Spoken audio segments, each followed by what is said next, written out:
The planted life business model was created by nature, human-powered and produce-driven. And nothing could be simpler than living a planted life for the modern busy lifestyle, a powerful philosophy for anyone, including the weekend warriors, athletes, and fitness fanatics. Amanda has followed a plant-based diet for over 30 years. Now that in and of itself requires a round of applause. 30 years. She's the OG of OGs. She keeps going from strength to strength, all while being 100% powered by plants. She has run over 14 ultra-endurance distances in the last 6 years and is currently training for the next endurance goal, a 100-mile, which is 160 kilometers, race in New Zealand in 2022. Without any further ado, take it away. Thank you. So obviously I'm an ultra-endurance runner, which means I run any distances over 42.2 kilometres. I've done 14 to date, with my, longest run being 182 kilometres, which took me 47 hours. Didn't start, running till I was 32. And at 40 I celebrated my 40th birthday by running 100 kilometres in the Blue Mountains. Most people would go to Bali, but I decided to show that we haven't got one foot in the grave being 40. I feel I'm only getting stronger as I'm getting older. So I'm 46 at the moment. And the goals keep getting greater as the mind starts getting stronger and the body starts getting stronger, but also working with weaknesses as well. I'm proud to say I'm 100% powered by plants. I have been for over 30 years. I have never seen my diet as being an issue with regards to living a life or powering. No one's ever questioned, thankfully, if a plant-based diet is inhibiting endurance athletes. It's, I show it in the way of my results on when I did the 182 kilometre race. I was the first female in that, despite it taking me 47 hours. I hadn't slept for that 47 hours, and the way I got through that race was purely by eating every hour. When you do endurance racing, the most important part is fueling and hydration, but also mental strength as well. So if you don't have those three things, then it all starts to fall apart very quickly.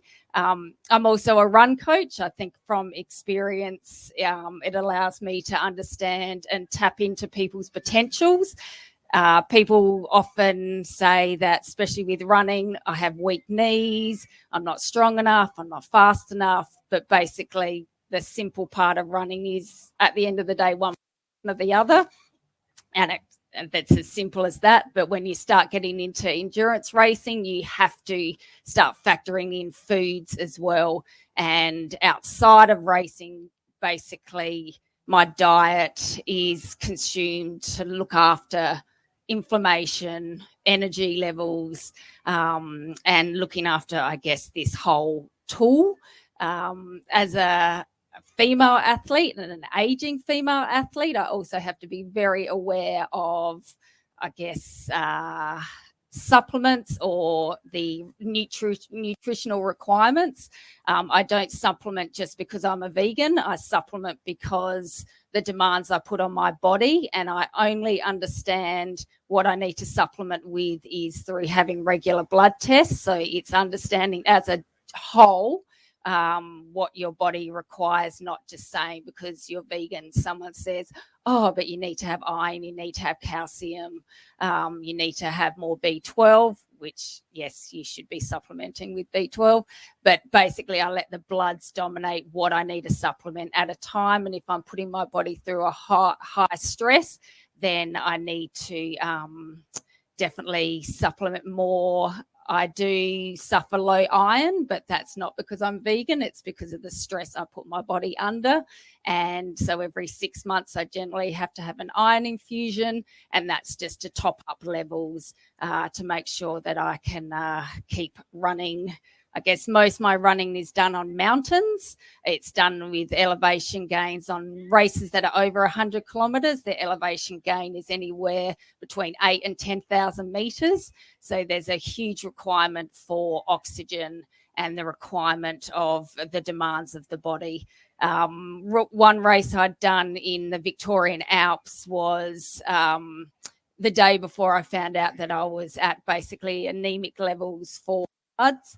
And when you're doing a race that had, I think it was 9,000 meters of elevation, getting to a top of Mount Feathertop and Mount Speculation with little oxygen was pretty tough.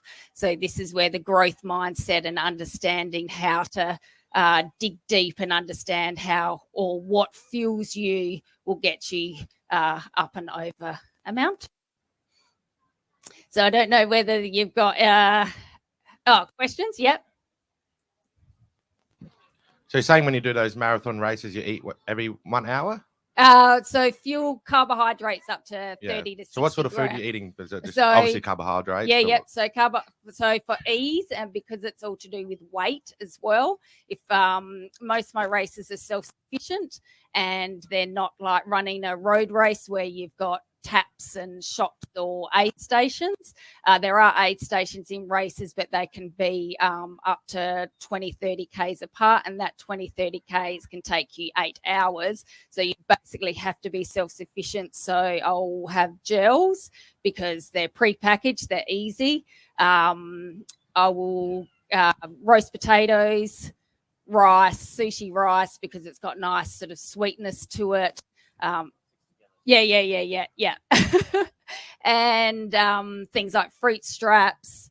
My digestion, I've trained, so I have to train my digestion. I've trained that on being able to have dates and dried fruit without it going straight through me, because there's nothing worse than on a race and always have to go to the left of the trail. But yeah, it's high carbs, and then at an aid station, if it's depending on the length of or time the race is taking me, things like miso soup, 2-minute noodles, just really simple, and salad sandwiches. Thank you for your question. You're done? Yep. All right, awesome. Round of applause, everyone. Thank you, Amanda.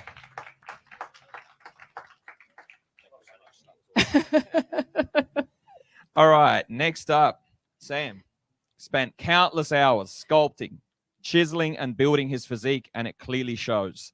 He's been vegan for 6 years. He's a professional natural bodybuilder under the classic physique. Currently holds the title of Mr. Australia. Yeah, I'd agree there. He's a personal coach and trainer, a husband and a dad. And now you may think that all is very impressive, and I'd wholeheartedly agree with you. But Sam wanted me to make a special mention of the fact that he simply just loves potatoes. So, and with that, the floor is all yours, mate. Take it away. Thanks, buddy. All right. Well, yeah, I'm Sam Mussared. I'm a natural bodybuilder. I have been competing for about 11 years now in bodybuilding. The first 4 years, I was an omnivore. Well, actually, I originally started as a vegetarian, but then someone told me that you wouldn't get enough protein by being a vegetarian. So then I changed to an omnivore.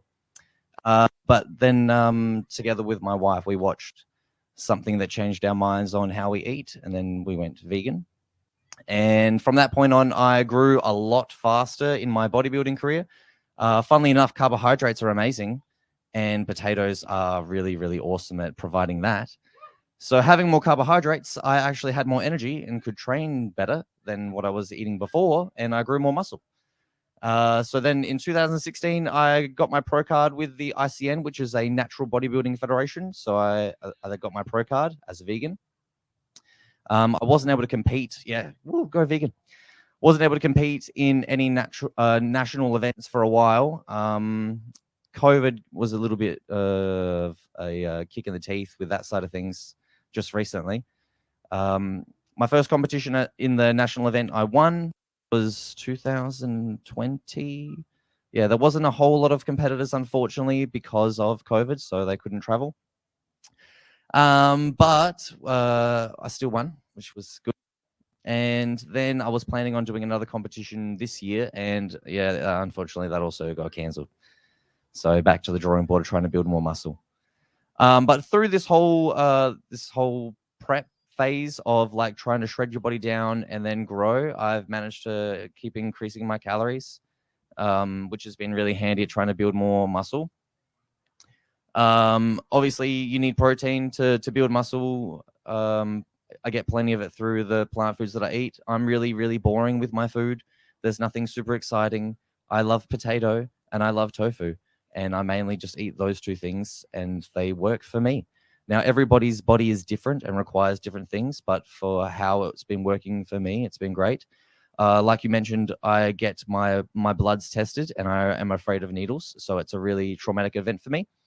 But yes, getting my bloods done to then find out what I'm actually lacking in, and then supplementing the things that are actually necessary, rather than taking everything under the sun, wasting money with things that you don't actually need. So it's better to be smart with the whole process. In regards to the training side of things, I've noticed that, yeah, my energy has obviously increased from having more carbohydrates, funnily enough, and I've gotten stronger since changing to a plant-based diet. So yeah, onwards and upwards with that side of things. I don't have a lot else to share besides that, unless you guys have some questions. I just wanted to ask, do you take protein powder at all? And if so, how much? I'll just stand, and this will probably be easy. Yes, I do take a protein powder. I use one called Macro Mike. I use it in the morning only because I like eating tofu first thing in the morning, and then I have it after training. That's the only 2 times that I have it, and the best time to have it would be after training, and that's only because the more bioavailability of you adding protein powder to water, it's more readily available through your digestive system, because your body can assimilate it faster, rather than having tofu. Your body's got to break it down still and all of that jazz. But yes, I do supplement with protein powder, and the only other supplement that I stick to besides protein powder is creatine. That's another one that's, yeah, bodybuilding. Yeah. All right, so we're in Q&A. So if you guys want to ask anything, you can either direct it at both of them or to the individual. Just put your hand up. I'll run over to you with the mic so you can fire away a question. All right.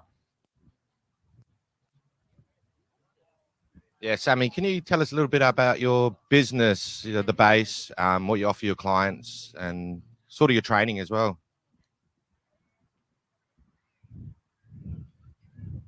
I'm running today. Yes. So my wife and I, we operate a business called The Base Transformations. We help people with their nutrition and exercise. It's a non-intimidating environment, so we mainly operate like group fitness classes, and they're predominantly female-based. I do have a small window where I have like it's open gym, but it's still private, so no one can just come in. We have to be one of our clients, and we do a coaching program where people come to see us, go through a lot of questionnaires to begin with, find out about them. Then we would do a body fat assessment using a 14-site skin fold system. With that system, it lets us understand their body, so where they're distributing their body fat, gives us a little bit hormonally why they could be distributing fat in those particular areas. And then together we structure a plan with them to help them make progress. And we normally would then see them every 2 weeks to make sure that we're heading in the right direction with the goals that they've set. So it's just track and monitoring with everything that we do. And even with the training, you should be writing down what you're doing with your training, so we can track and monitor that and make sure you're making progress too. Yep. Yep.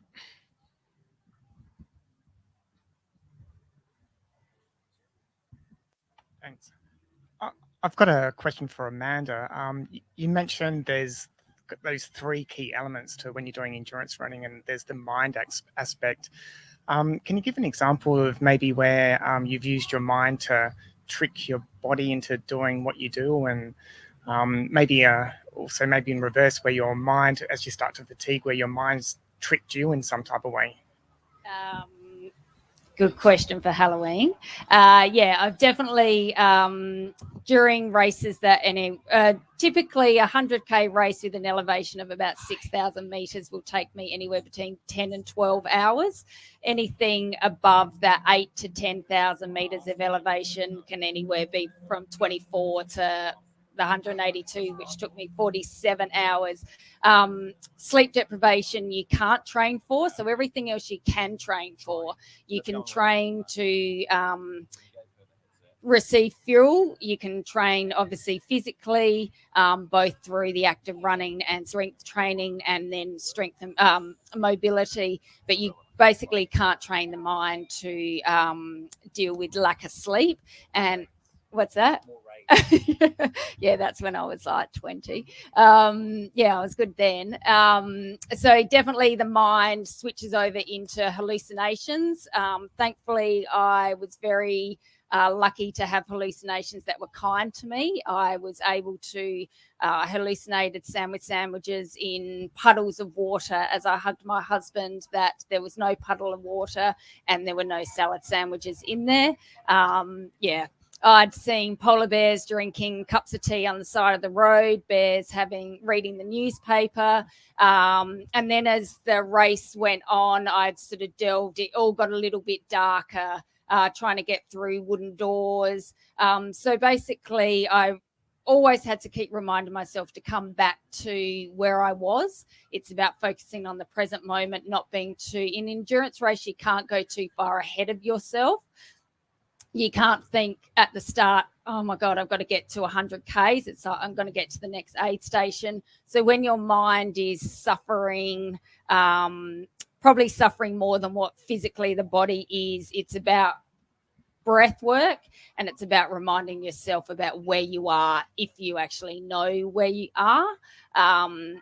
At one point I did have to, thankfully I had phone reception. I had to log on. I logged on to Facebook to get some sense of reality, because I just didn't know. I didn't know why I was in running gear. I didn't know what I was actually doing or where I was. So, yeah, so the mind plays tricks, but yeah, during a general race, I control the mind, and that is controlling it through food and proper sort of, I guess, mental self-talk of, I do a lot of counting. I don't listen to music when I run. I don't need that distraction. It's thankfully, this is about, it's like meditation. You're always bringing it back to the present moment. So thank you for that question. Sure. Just give me 1 sec. I'll get the next question. I was just going to ask, on the impact of that massive race, does it not matter in terms of your, say, iron deficiency or whatever, the fact that the race doesn't matter what diet you're on, the impact on your body, I guess, where your deficiencies are going to come in, with it, no matter what. No. And I think for me, and I think probably the same as Sam, it's about fueling with life energy foods, and it's foods that are supporting hydration and supporting energy. And, you know, there's plenty of diets out there that cut out carbs, but it's like carbs scientifically are energy source. And if we work on, and as an ultra endurance runner, we start to lose up to 10% of energy levels if we don't properly hydrate. So I think from a plant-based diet, I think we've got an advantage, because it's life-giving foods and life energy foods, not life-taking. So that's where we I think excel in. I have a question for you, Sam. It's about the protein supplementation. I know that you use it. I do find that a lot of the vegan Facebook pages, there's a lot of people asking about what supplement they should use, which brand, and so on and so forth. Now, they're just everyday folks who maybe go to the gym once or twice a week just for a bit of, something to do, or just to work out or get a little bit of exercise in.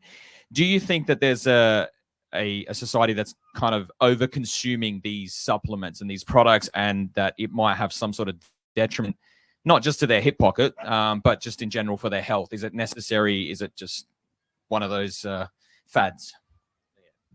So do you need protein powder?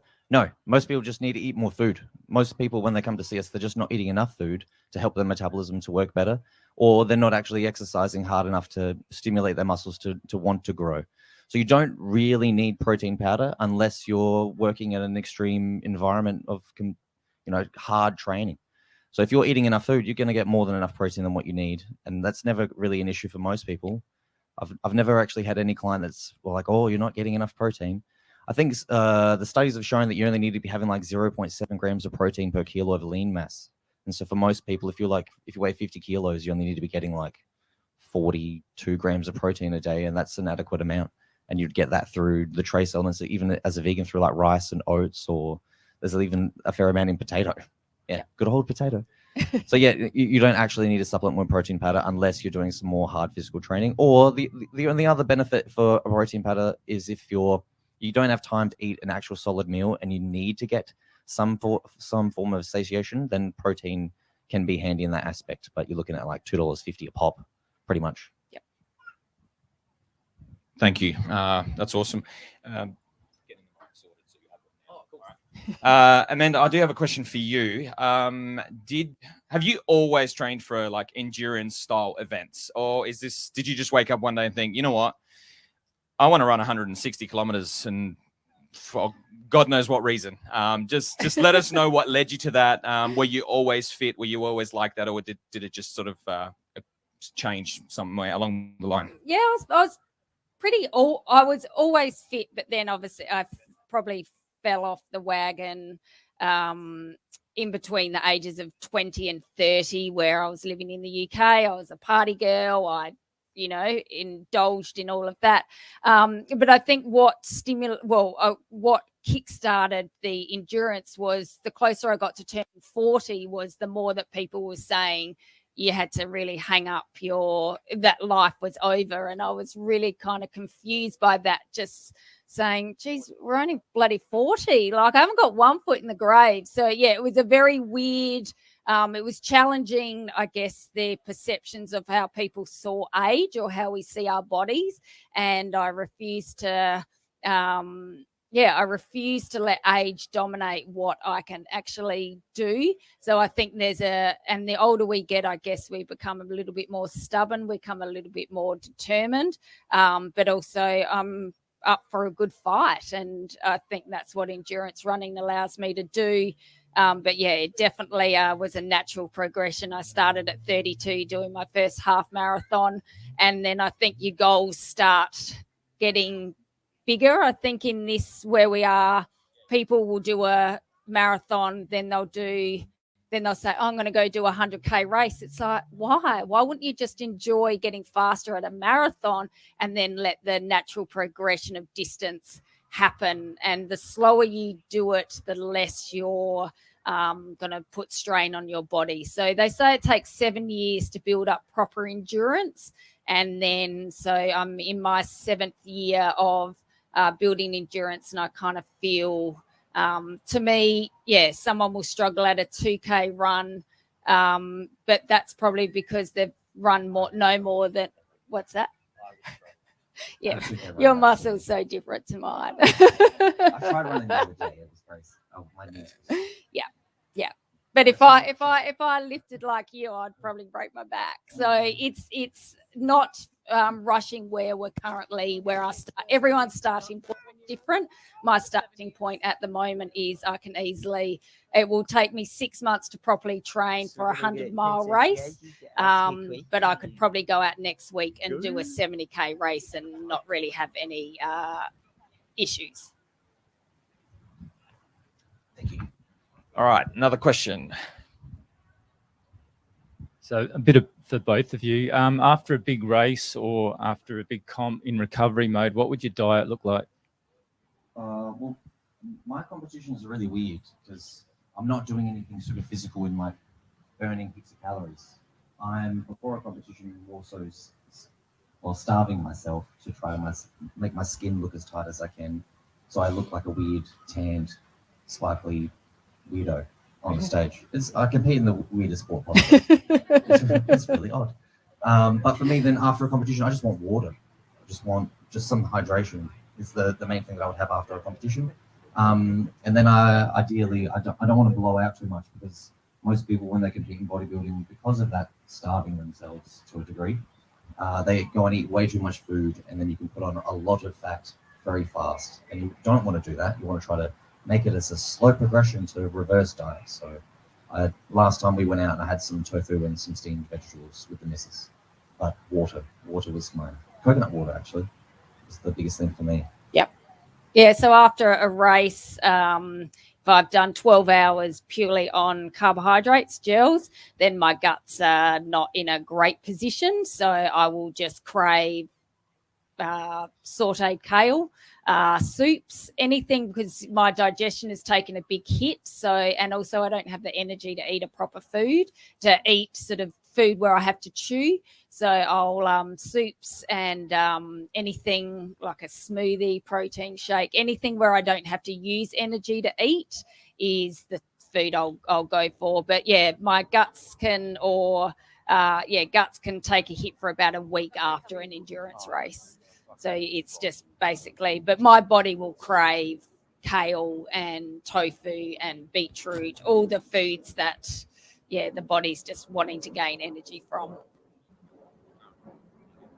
Got another question over here. Does it take 7 years for your joints to stop hurting when you run? No, Or- no, Like, they'll how long always are we keep talking? hurting. They'll always, you just become smarter. You learn to build the foundations. If we can all go and run, but if we haven't built the foundations of the knees, hips, glutes, then you're gonna hurt a lot. But no, it never gets easier, because your goal times get I guess more aggressive. So you always want to go faster. So but yeah, you definitely condition the body, and once you hit that sweet spot of conditioning, but then there's always another corner you're constantly turning, and Would but it does get kind of easier. Sorry, would it be fair to say that like you're moving the goalposts, but your mental conditioning becomes stronger to dealing with the pain? Yeah. Cool. Yeah. Any other questions?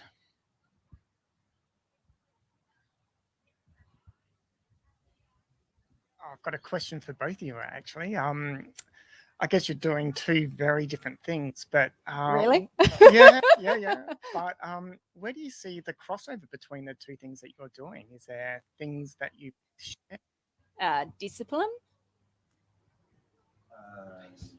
It all consistency. Consistency would be the thing that would cross over regardless of anything that you do. You have to be consistent with it to achieve the result that you want. But if you were talking in like physical attributes, then to lose more body fat, you need to burn more calories. Running is a great way of helping you burn more calories. So in a 100K race, I'll burn anywhere between 8,000 and 10,000 calories in a race. And I'm never going to be able to consume that back. But it's about, it's a lot of food. And so it's about at least trying to get a third of that calorie into your system when you're racing. But we'd look at, I guess, the way we look at our macronutrients. The formula would be the same. The amounts would just be different. Yeah, I track everything. Everything that I consume, I've written it down. I know how much proteins, carbs, and fats is in each thing that I eat. And then if I'm not getting the result that I want, I manipulate those numbers to then keep getting the result that I want. I track my exercise, so I know what weights I'm lifting, what progress I'm making with that aspect of it, how many calories I'm burning during my workout. So that there's an issue where I'm not seeing a change, then I need to implement a change to get the result that I need. And then using our skin fold system, which we use for our business. So my missus will do those on me, and I'll see where I'm shifting and if things are working the way that we want. And if they're not, change. And I just eat. And it's a running's an eating competition with a bit of running thrown in for good measure. So You probably eat a lot more. I eat a lot. Yeah. I kind of amaze myself sometimes at how much I eat. We'll eat a family, like a large pizza, and kind of still have room for something else. Yeah, we're very different. So when you're tracking your macros, your protein, carbs, and fats, what sort of ratios, percentages are you following? Is it like a 70, 20, 10 kind of split or something else? I don't go off of the percentages. I just track the actual number of grams of particular things. And full disclosure, my protein's at 184 grams. My carbs are at 400 grams, and my fats are at 85. Yeah. But again, everyone's different. So I could be like, you could try hitting my same macros, but they more than likely are not going to work for you, because we all have different genetics, different distributions of fat in our body, different hormones, different amounts of muscle mass, different calorie expenditure. Yep. So it's working out what works for you. So the percentage side of things, I wouldn't be too over that. I just start with particular numbers that you think are going to be working for you, and then if you're not getting the result that you are trying to achieve, change those numbers. And then follow it for at least another week, change those numbers. All right, we got about half an hour, so don't be shy. If any questions, please fire them away. I'm going to play a bit of a troll aspect here, because I've seen this on my partner's Instagram page where some big buff dude from the US got really upset with one of her reels about not getting enough protein as a vegan. And he went on there and he said, well, there's no Mr. Olympias that are vegan. There's no world's strongest man who are vegan. And that's his argument. That's his science per se. Do you ever deal with that, Sam? And what would be your way of approaching that person apart from telling him they're an idiot? Is there anything else that you would sort of say to them, or how would you counter that argument? Not that it's a strong one. I'm just FYI. Well, look, our body doesn't really discriminate on where it gets its protein from, right? So if you get it from like oats, it still has protein in it, or chicken, it has protein in it. So I just don't believe that. I don't think that some of the big bodybuilders have looked into that aspect yet. I guess it's kind of new to the bodybuilding side of things to be more vegetarian. It's only been a few years that I've seen a big growth in the whole vegan side of things. Like especially with the food choices that we have nowadays. Like even for me, it's only been like 6 years, and when I started, literally there wasn't as much of the things that there is now, and I'm assuming that for you. Geez, when I started, it was a sanitarium nut loaf and cheese that tasted like cardboard, so it was very different. I just don't think that a lot of other big bodybuilders have put any thought so much into it yet, because what they're doing is working. But on that side of things, that those big giant bodybuilders are using a lot of steroids, and that's not an achievable thing for a lot of people. One, it costs a lot of money, it puts your health at risk. More likely going to die really young, which a lot of them are. For me personally, I don't see that as like an achievable thing that I want to do. Yeah, I hope that answered that. Yeah, that was awesome. Thank you.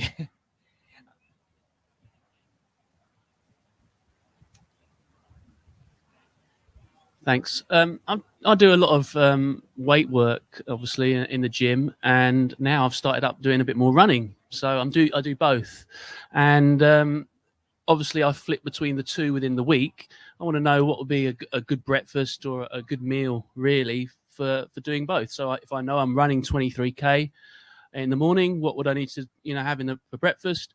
And same for going to the gym. I'll have a good session or two sessions within a few days. What do I consume?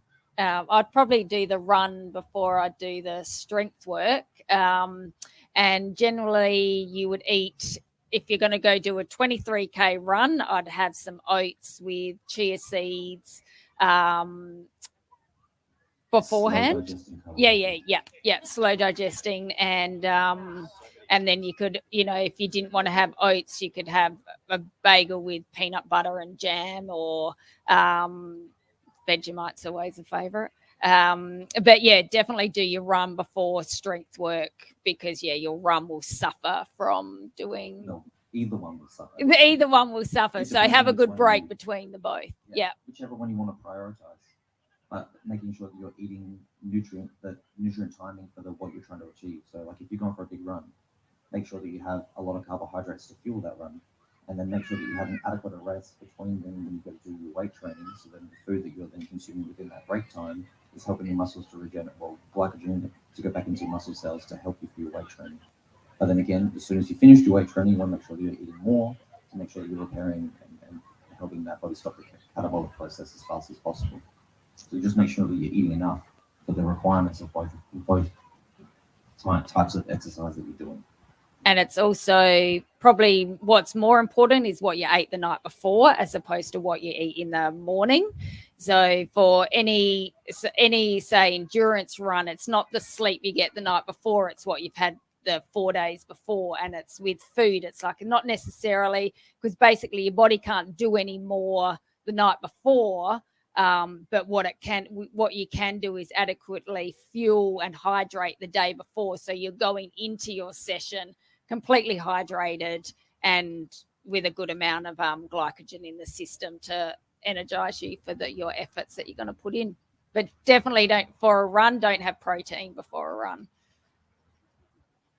I've got a 2-part question for both of you, if that's all right. I guess part one is, what made you make the change to vegan? And what is it that sort of keeps you vegan now? Are they different from one another? Oh, thank you. When I turned, I guess, plant-based vegan, when I was just almost 15, it was just due to the fact I couldn't tolerate eating meat. I didn't like it.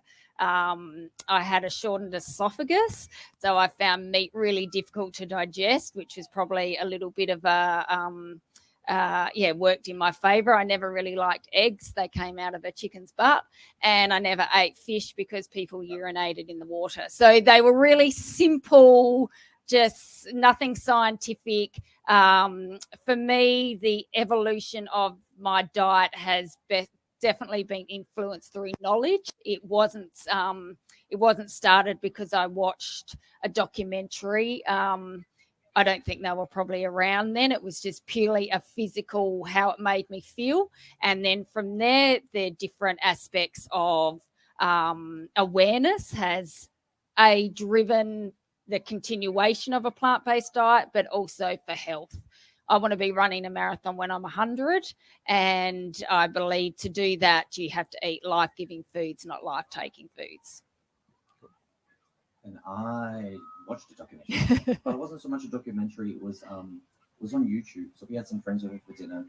They were vegan. We asked them why they changed. They said that they watched a speech on YouTube called "The Greatest Speech You Will Ever Hear" by Gary Yourofsky. So when they left, we watched the same speech, and it blew my mind. Instantly changed. I'm like, that's it. I'm a vegan.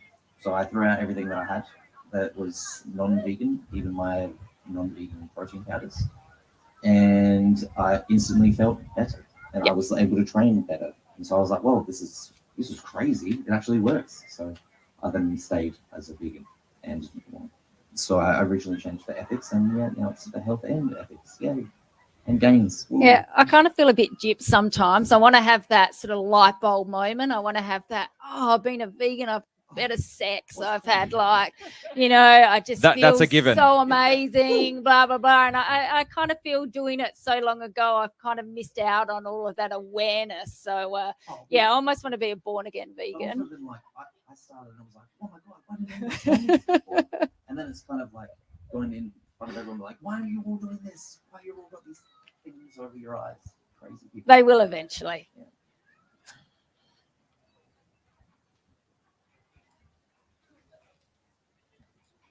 Question for both of you. Do you give much thought to fermented foods?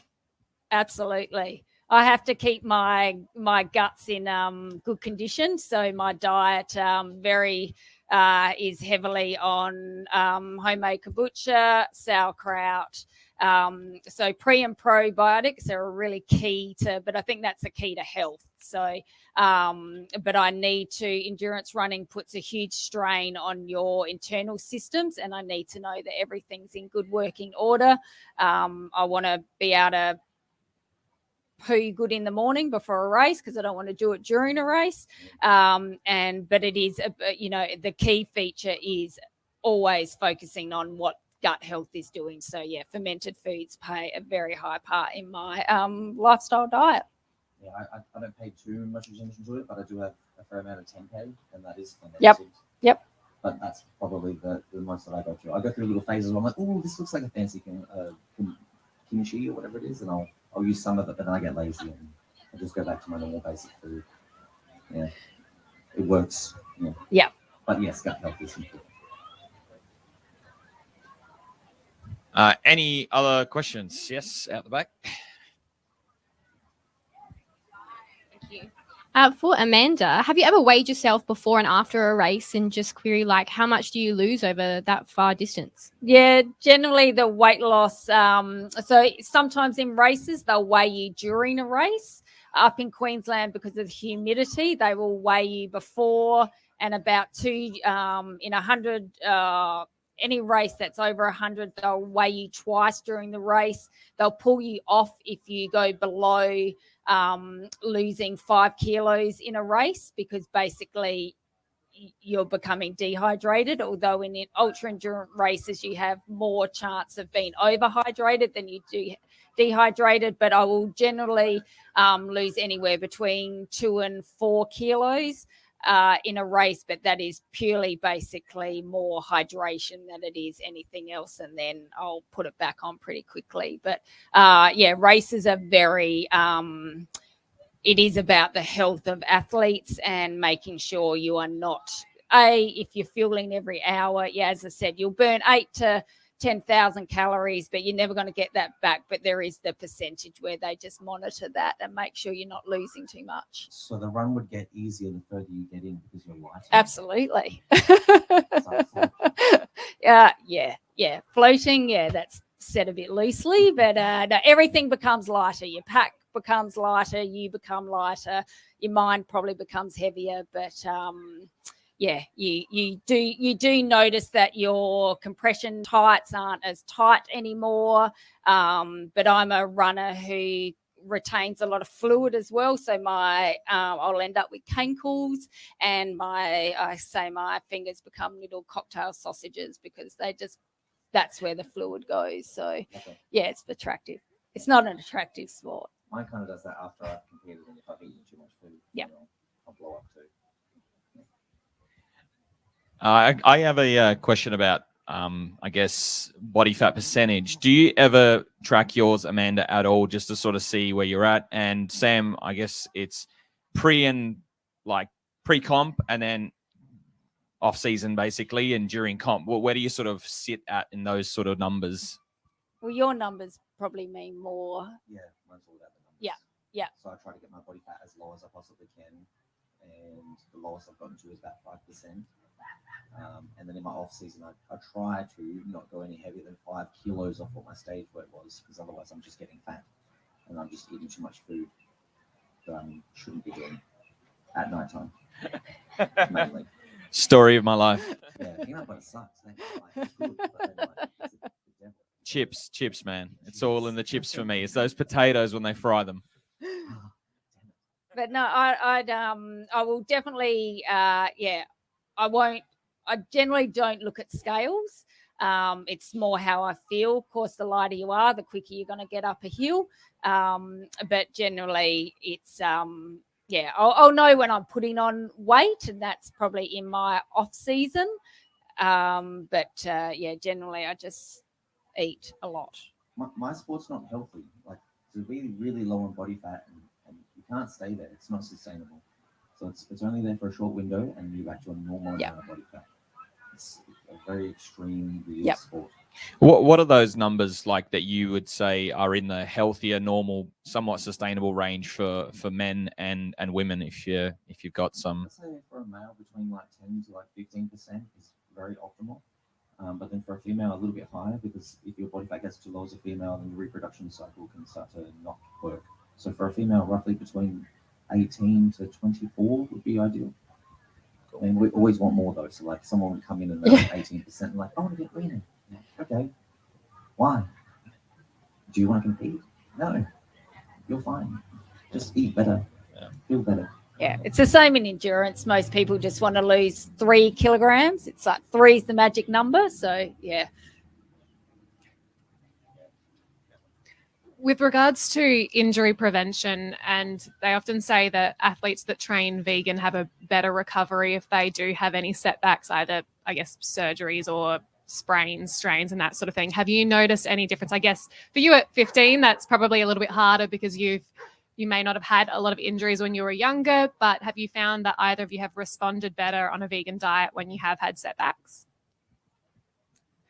I think recovery-wise comparison to people who eat a typical Western diet, not necessarily doesn't have to involve meat, but a highly processed diet, yes, I'll recover pretty quickly. So after a 100K race, I'll be back running 2 days later and can easily do a 10K and sometimes hit a PB. So I think recovery, I have noticed recovery. Injury, as an aging female, my injuries aren't going away as quick as they used to. They're a little bit pesky, but it's constant management on all of that. But yeah, I definitely do think there is merit and bonuses to eating foods that are Less inflammatory. yes, less inflammatory. Yeah, exactly. I'm always sore. That's how I just live my life. It's mainly just my legs. But I recover fairly fast. Like if I was to take a proper week off of training, I'd be fine. But I've got niggles here and there. I guess we all do from weight training. If you do something a little bit different than what you're meant to, like, oh, there goes a little bit of my shoulder. It's not too bad. It'll just like hurt for a couple of days and then it goes back to normal. I guess I would say then yes. I do think that I recover a bit better because of my diet. Yeah. So I take it you don't skip leg day. I just wanted to know how many deadlifts did you do yesterday?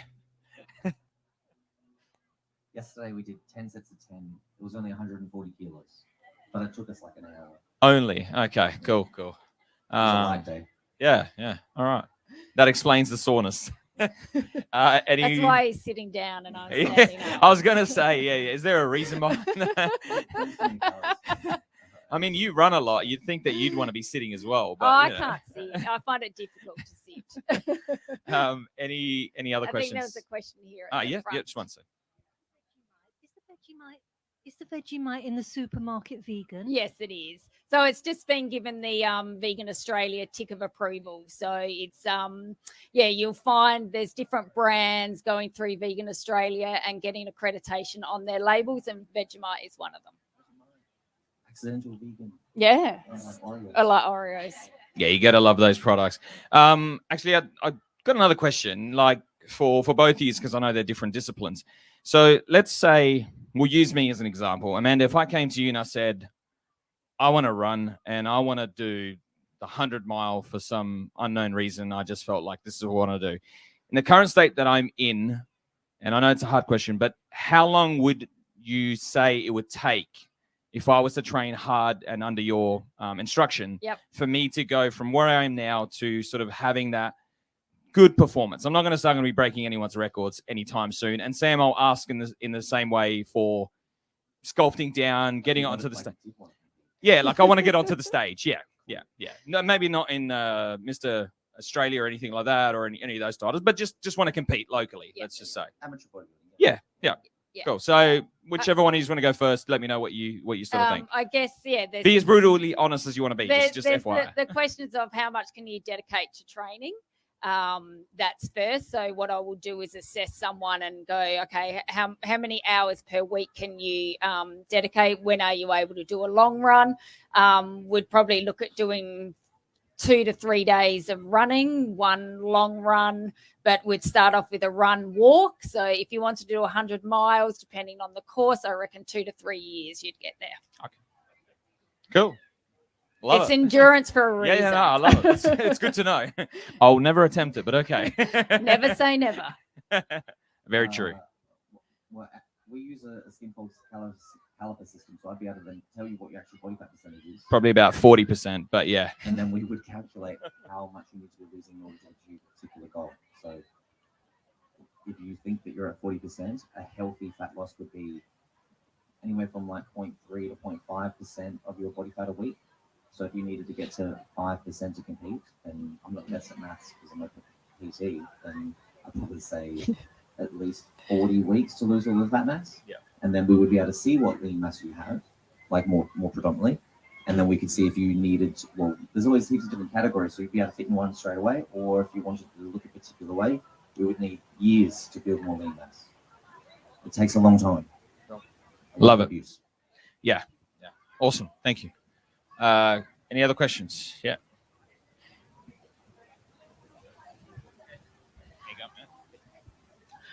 For Amanda, when doing your long distance running, do you keep track of your heart rate? And do you like to keep it low, like not to get it too high because that will probably burn you out too quickly? Or how do you keep track of it? So I always what's your run average? Yeah, so I always run with a heart rate monitor. generally, I have a really high heart rate in comparison to my husband, who's also a vegan athlete. He'll, if we're on the bike or doing a run, he'll say, "Oh, I'm at 120. What's yours?" And I'm like, "Oh, 147," or I'm so I run high, but there's tests you can do. There's certain things you can do to help bring your heart rate down, but I will, on a average training session, I'll look for my average heart rate to be about 140 beats per minute. And then if I'm in race mode, I'll be happy if it's sitting at about an average of 172 to 176 beats per minute. Amanda, do you do any like weightlifting at all incorporated into your running lifestyle or anything at all, or you don't do any weightlifting? Yeah. So I do about 3 to 4 sessions a week. Not too much. I don't want to build up too much muscle. I just want it to. Runners typically don't have good upper body strength, but I build up upper body because that's going to help protect me when I'm falling. Which there are generally a lot of falls. But yes, I still have to think of bone density and yes, just supporting. I need to develop the foundation. So sometimes it's about quality over quantity with regards to run training. Most people just want to do the hero of the running and not worry about the basic strength element of it, which is absolutely fundamental to continuing as an endurance athlete. I guess on the other end of that spectrum, Sam, do you do like a lot in the way of cardio or running or anything like that? As it gets closer to competitions, I do start to do some cardio, but predominantly my weight training we burn a lot of calories through our sessions. So I'll weight train for about 2 hours a day. That's only because I move really slowly. So I'll do only like 5 or 6 exercises, but it takes me a long time. And I train with a posse of people, so we all motivate each other and a little competitive. My training session will probably burn around anywhere from 1,000 to 1,200 calories. But then leading into competitions, I'll do like half an hour to an hour on the treadmill at home, just watching some TV, just slow at like a level of speed of 5.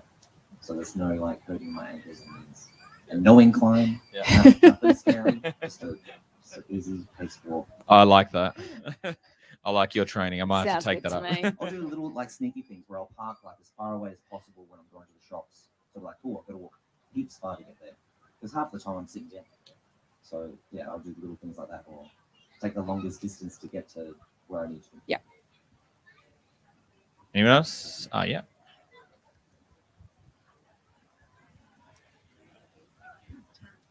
Hi, this is for both of you. I did the body scans. I don't know if that has much merit with you guys, but One on Kensington Road? No, it was with the gym. The ones you hold? Yeah, and you stand. Yep. Yeah, you The stand on in-body scan. Yeah. So you just stand on it and then you hold them. And so they actually said that I had 40% more muscle than most women, right? And so my question is, it's not hard for me to build muscle. What I would like to get is more lean and defined. So, I've heard everything from macros to protein powders, BCCAs, all that. What would you recommend? A calorie deficit. So if you were to have a baseline of going, all right, I'm eating this amount of calories, and this is where the macros comes down to your proteins, fats, and carbs. But all of those equate to like a level of calories. So for every 1 gram of protein and carbohydrates, there are 4 calories. For every 1 gram of fat, there's 9. So if you could record everything down, and then you go, all right, this is my calorie intake, and then you just do what you normally would do for about a week or 2, and then weigh yourself again. And then if you haven't, or looking in the mirrors, probably a better way of doing it, because the scales, if you're building lean mass, you're not going to see a huge change in that anyway, because your body composition is changing. But if you're not seeing the result that you want, then you need to manipulate the numbers that you've written down to keep that structure of your protein, carbs, and fats. I would more so try to get you to maintain that you're having carbohydrates, which will give you energy. And if you were to try to lose more fat mass, maybe take them away from a little bit of your fats or a little bit of your protein until you're getting lower than what the requirements are through the amount of protein that you need to make sure you're not losing any muscle. If that's your goal, you want to keep your lean mass, yeah? Happy with the less yeah, we want to get more defined. Well, it depends. Like if you're having the carbohydrates right before you go to bed and you're not doing anything in the morning or you haven't done much that day, it's probably not ideal. So you want to time them around where you're most active if you were to try to be more flexible with your nutrition. Yeah. By having like a set structure and being consistent with it, then you've got data of going, okay, am I achieving what I need to? No, then I need to make some changes to this part of it. And then doing more exercise is always handy because then that creates more calorie expenditure, which is going to put you in a greater deficit. So then would you say more cardio rather than weights? Cardio is great because you're burning more calories. Weights are really good too because you burn lots of calories, and then you're also long-term burning calories because you're making little tears in your muscle fibers. Your body's going to require more calories to repair those muscles when you're sitting down and bum doing nothing. So they complement each other really well. So doing some cardio as well as doing some weight training, you should then get a result as long as you're staying consistent to your calories. Yep. Yeah, but you obviously don't want to have your deficit to be too low. So like let's say, for argument's sake, you're having only like 1,000 calories a day. That's really, really low. Your metabolism will start to slow down, and you finally you hit like a plateau point because your body will hit a level of homeostasis where it doesn't want to change. So then you'd only have two ways to go from there. You'd either have to eat even less to then get the result you want to create a greater deficit, or have to increase your expenditure to then try to create that deficit, and you're eventually going to run yourself into the ground and put it all back on. So you want to do it as slow as you can and maintaining your calories as high as you can. The slower the progress, the better. But writing everything down is key. Yeah. I think we're 2 or more minutes. I'll just fire off a quick question, and then anyone else has one after that, and I think we have to call it. As I know you mentioned the DEXA scan on Kensington Road. What are your thoughts about the different methods of body fat measurement? Which one's most accurate and for people? If I was to say which one is most accurate, the Adelaide body scan place on Kensington Road is the most accurate because it's an X-ray of your body, and you can't get any better than that because it's an X-ray. So you're laying there flat and it slowly goes over your body, and it'll give you a printout of your fat mass, your lean mass, your visceral fat, which is really, really handy. So then you can see how much of really bad fat you've got. But any method of tracking is a great way as long as you're seeing progress. So like I'm not a big fan of the scales.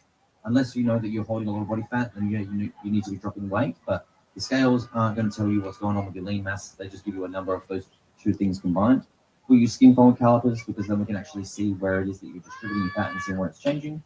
Those in-body scans, the ones where you hold on to, they're not too bad as long as you're consistent to doing it at the same time of the day that you would have it done and not having any like big calorie meal beforehand, because if you've eaten heaps of carbs and you weren't eating much carbs before that, then you're going to hold more glycogen in your muscle cells, which will also hold more fluid, which will hold more muscle mass, which will make your weight heavier. So then it will say that your percentages of fat mass are even lower, but they might have actually changed, just holding more glycogen in the muscles. Yeah. Yeah. I really went fast there, didn't I? It's like someone saying, I don't eat, should I be eating organic vegetables? It's like we should be eating any vegetables. So like it's if some vegetables is better than no vegetables. So yeah. I think that pretty much concludes it. Thank you so much to both of you guys. Round of applause. Thank you.